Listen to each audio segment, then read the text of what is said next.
Serial गुम है किसी के प्यार में की कहानी अपने सबसे खतरनाक और भावनात्मक मोड़ पर पहुंच गई है। हर सच्चाई धीरे धीरे बाहर आ रही है, लेकिन नील और सभी की जिंदगी में एक और तूफान आने को है। इस कहानी की शुरुआत उस खौफनाक क्षण से होती है जब नील के माथे पर एक बंदूक तान दी जाती है और दूसरी ओर सभी कांपती हुई नजर आती है। यह वही मोड़ था जहां असली कातिल सामने आने वाला था, वह शख्स जिसने तेजस्विनी की जान ली और रजत को मौत के घाट उतारा था। अब उस कातिल की साजिश का पर्दाफाश नील और सभी के हाथों होना था, लेकिन क्या कीमत चुकानी होगी उसका कोई अंदाजा नहीं था। शाम का समय था, सूरज ढल चुका था, लेकिन रिद्धि की आंखों में अब भी उस खौफनाक अंधेरे की परछाइयां झलक रही थी जिससे वह कुछ घंटे पहले ही भाग कर आई थी। गुंडों के चंगुल से जान बचाना कोई आसान काम नहीं था, लेकिन रिद्धि ने हार नहीं मानी। जंगलों के बीच दौड़ते हुए, कांटों से लहूलुहान होती हुई उसकी सांसें तेज और धड़कनें बेकाबू हो रही थी, लेकिन उसने खुद को बचाए रखा और इस सब के पीछे एक ही मकसद था, अपने घर लौटना, अपने परिवार वालों के पास, उनकी गोद में फिर से शरण लेने के लिए। इस कठिन परिस्थिति में उसके दिमाग में एक ही नाम गूंज रहा था, उसकी सभी भाभी। कांपते हुए हाथों से उसने मोबाइल निकाला और एक कॉल लगाया। भाभी, मुझे बचा लो। मैंने जैसे तैसे वहां से भागने की कोशिश की है। सभी उस वक्त घर में ही थी, लेकिन रिद्धि की टूटी हुई आवाज सुनते ही उसका दिल बैठ जाता है। वह घबराई हुई आवाज में कहती है, रिद्धि, तुम कहाँ हो? बताओ, मैं तुम्हें लेने आ रही हूँ। रिद्धि ने चारों ओर देखा, तभी उसे एक पुराना ट्रक नजर आता है जो एक मंदिर की ओर जा रहा था। उसने तुरंत उस ट्रक में चढ़ने का फैसला किया। भाभी, मैं मंदिर की ओर जा रही हूँ, आप वहीं मिलो, उसने कहा और फोन झाड़ियों में फेंक दिया ताकि कोई उसका पीछा न कर सके। सभी बिना एक पल गंवाए घर से बाहर दौड़ जाती है। उसके चेहरे पर चिंता और बेचैनी की लकीरें साफ नजर आ रही है। जैसे ही वह बाहर आती है, नील सामने मिलता है। दोनों का टकराव होता है, लेकिन सभी ने रुकने का नाम नहीं लिया। उसकी आंखों से आंसू बह रहे थे। नील ने देखा और हैरान रह जाता है। सभी, क्या हुआ? उसने पूछा। सभी ने खुद को संभालते हुए कहा, नील, रिद्धि, वह किसी तरह गुंडों से बचकर भाग आई है, अब किसी मंदिर में छुपी हुई है, हमें उसे बचाना होगा, प्लीज मेरी मदद करो। नील को अब यह समझ में आ गया था कि मामला गंभीर है। बिना एक सवाल किए उसने सिर्फ एक शब्द कहा, चलो। दोनों ने जीप उठाई और मंदिर की ओर रवाना हो गए। रास्ता सुनसान था और कहीं से भी डर नहीं था, बस एक ही दृढ़ निश्चय था, रिद्धि को सुरक्षित लाना है। जैसे ही वे मंदिर के पास पहुंचे, उन्हें एक कोने में बैठी हुई रिद्धि नजर आई। सभी दौड़ते हुए उसके पास गई और उसे गले से लगा लिया। उसकी आंखों से बहते आंसुओं को पोंछते हुए सभी बोली, अब तुम सुरक्षित हो रिद्धि, हम आ गए हैं तुम्हारे पास तुम्हें लेने के लिए। तभी मंदिर की सीढ़ियों के पीछे से अचानक 3 लोगों की परछाइयां उभरी, श्रीचंद, मारुति और जीतू काका। वे तीनों पहले से ही वहां मौजूद थे, जैसे कि उन्हें सब कुछ पहले से ही पता था। श्रीचंद ने कुटिल मुस्कान के साथ कहा, तुम लोग यहाँ क्या कर रहे हो? नील ने उन्हें देखा और अलर्ट हो गया। तुम लोग यहाँ क्या कर रहे हो? उसने सवाल किया। बिना कुछ कहे श्रीचंद ने अपनी जेब से पिस्तौल निकाली और सीधे नील के माथे पर तान दिया। सभी और रिद्धि चीख पड़ी। श्रीचंद, ये क्या कर रहे हो? सभी ने कहा। तुम चुप रहो, श्रीचंद ने गरजते हुए कहा। अब वक्त आ गया है कि सच्चाई सामने आए। बहुत हो चुका ये हीरो बनने का खेल, अब असली खेल मैं खेलूंगा। नील की नजरें श्रीचंद की आंखों में थी, लेकिन उसका दिमाग तेजी से काम कर रहा था। वह समझ चुका था कि अब दुश्मन सामने है और यह दुश्मन सिर्फ चालाक ही नहीं बल्कि खतरनाक भी है। तुम ही हो ना जिसने तेजस्विनी और रजत पर हमला किया था? नील ने सीधे सवाल किया। श्रीचंद मुस्कुराया। अब जब तुमने पूछ ही लिया है तो सुन लो। हाँ, वही मैं था, लेकिन मैं अकेला नहीं था, खेल अभी बाकी है। इतना कहकर उसने पिस्तौल की नली और कसकर नील के सिर से सटा दी, लेकिन नील ने चुपके से अपनी जेब में रखी इमरजेंसी रबर बुलेट ट्रिगर को दबाया। एक हल्की सी आवाज आई और पलक झपकते ही मारुति के हाथ से छड़ी गिर गई जिसमें छुपा हुआ था ब्लेड। अब मैं खेलूंगा, नील ने कहा और पलटते हुए श्रीचंद के हाथ से बंदूक छीन ली। सभी ने रिद्धि को पीछे खींच लिया और दोनों मंदिर के पीछे छुप गई। अब वहां शुरू हुआ एक जबरदस्त एक्शन सीन। नील और श्रीचंद आमने सामने थे। दूसरी ओर श्रीचंद ने अपनी आंखों में खौफनाक हंसी लाते हुए कहा, अब देखो तुम सबका क्या हश्र होता है। नील की आंखों में एक दृढ़ संकल्प था, वह पूरी तरह से तैयार था। यह मुकाबला सिर्फ बदला नहीं बल्कि सच्चाई की जंग भी थी। मुक्कों की बौछार, बंदूक की गूंज और पीछे मंदिर की घंटियों की आवाज, यह सब मिलकर उस रात को और भी रहस्यमय बना रहे थे।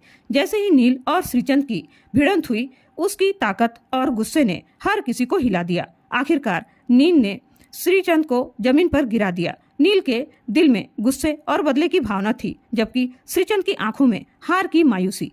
नील के सवाल का जवाब देने में श्रीचंद ने एक बार फिर अपनी चालाक मुस्कान दिखाई और बोला, क्योंकि यह सब कुछ खत्म हो गया, क्योंकि तेजस्विनी जान गई थी कि मैं रजत को ब्लैकमेल कर रहा था और रजत भी मेरी बहन से प्यार करता था, लेकिन मेरी बहन उसकी लायक नहीं थी। मैं नहीं चाहता था कि वे दोनों साथ रहे, इसलिए मैंने सब खत्म कर दिया। श्रीचंद की सच्चाई सामने आने के बाद चारों ओर सन्नाटा छा गया, लेकिन अगले ही पल जब सभी और नील की नजर जीतू काका पर पड़ी तो दोनों हैरान रह गए।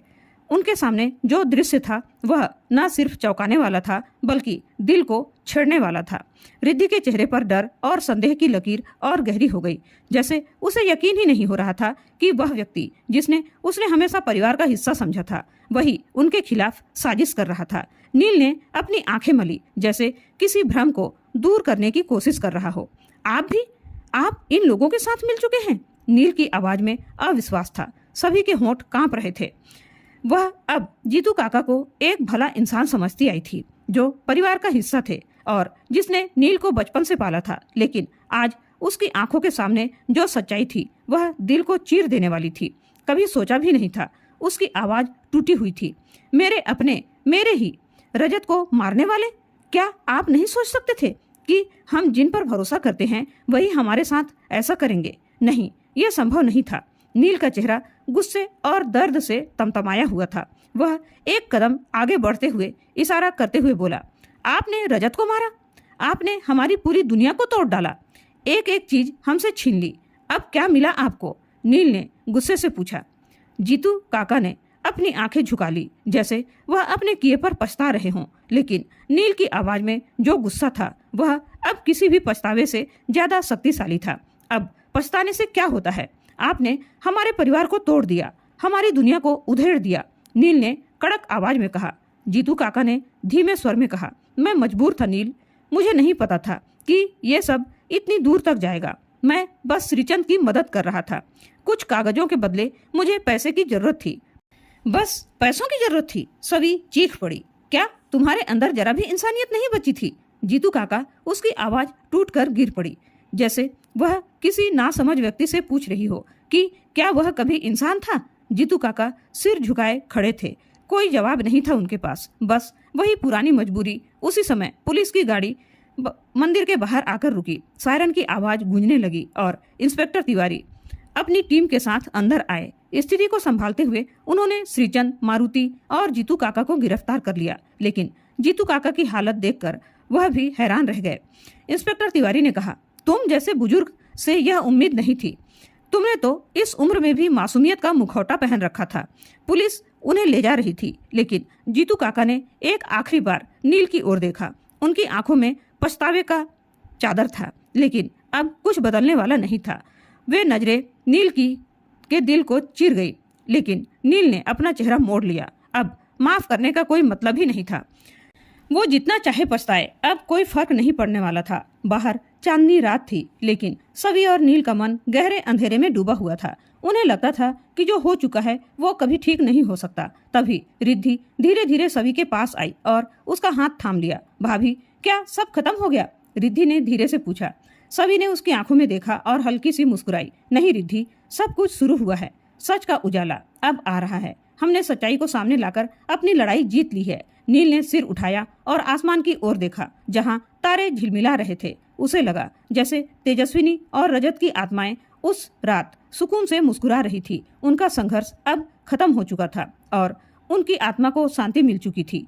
अगले दिन जब घर में सबको यह खबर मिली तो मातम छा गया। भाग्यश्री को सबसे बड़ा झटका लगा। उसने कभी नहीं सोचा था कि उसका अपना देवर जीतू काका इतनी बड़ी साजिश का हिस्सा हो सकता है। उसे सभी और नील से माफी मांगी और कहा, मैंने तुम लोगों पर भरोसा नहीं किया। मैं उन लोगों पर भरोसा करती रही जिनसे हमें डरना चाहिए था, लेकिन अब मैं समझती हूँ कि गलतियों से ही सच्चाई का रास्ता खुलता है। नील ने उसे सांत्वना दी। बुआ, अब हमें बस इतना करना है, तेजस्विनी और रजत को न्याय दिलाएं और अपने परिवार को फिर से जोड़ें। उसके बाद एक सभा बुलाई गई जिसमें रजत और तेजस्विनी के नाम पर मंदिर में एक स्कूल खोलने का निर्णय लिया गया। यह स्कूल समाज में सच्चाई, शिक्षा और इंसानियत का उजाला फैलाएगा। वह शाम जब सभी मंदिर की सीढ़ियों पर बैठी थी, नील उसके पास आया। सभी, उसने धीरे से कहा, जो कुछ भी हुआ तुम्हारे साथ, रिद्धि के साथ, मेरे परिवार के साथ, मैं जानता हूँ कि यह सब इतना आसान नहीं था, लेकिन तुमने मुझे कभी अकेला नहीं छोड़ा। तुम्हारे साथ मुझे बहुत कुछ सहना पड़ा, लेकिन अब मैं जानता हूँ कि हम दोनों ने इस कठिन रास्ते को एक साथ तय किया है। सभी ने उसकी ओर देखा और हल्की सी मुस्कुराई। मैंने भी बहुत कुछ खोया है नील, लेकिन शायद इन सब के बीच हमें एक नया रास्ता मिल रहा है। नील ने उसका हाथ थामा और कहा, तो चलो इस नए रास्ते पर साथ साथ चले। साथ में दोनों मंदिर की सीढ़ियों से नीचे उतरे, पीछे एक अंधकारमय अध्याय को छोड़कर और सामने एक उम्मीद भरी सुबह की ओर। अगर आपको हमारी वीडियो पसंद आए तो कृपया चैनल को सब्सक्राइब करें और बेल आइकन दबाना ना भूलें, ताकि आप हमारे हर नए वीडियो की नोटिफिकेशन पहले पा सकें। और साथ में वीडियो को लाइक और शेयर करना ना भूलें। और आज की यह वीडियो आप लोगों को कैसी लगी कमेंट करके जरूर बताएं। धन्यवाद।